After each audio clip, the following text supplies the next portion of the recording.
que llega este cliente con esta unidad quejándose de que al frenar se escucha un ruido que probablemente ya no traía balatas o algo así.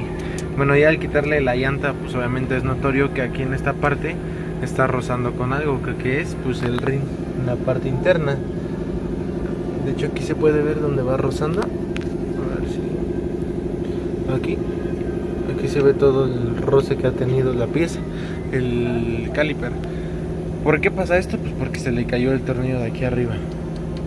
Recuerden que llevan dos, uno en la parte de aquí abajo y otro en la parte de aquí arriba. Obviamente al no contar con el tornillo en la parte de arriba, pues al frenar el caliper permite un movimiento así y pues eso es lo que está pegando con el rin. Ahorita lo voy a quitar, se va a conseguir el tornillo y sin problema se va a volver a armar.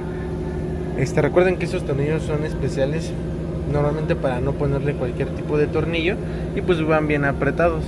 ¿Qué es lo que pudo pasar? No sé, se aflojó con la vibración, le cambiaron las balatas en otro lugar, no se lo apretaron bien o algo por el estilo, pero este es el tema de que traía el ruido de la camioneta por esa situación.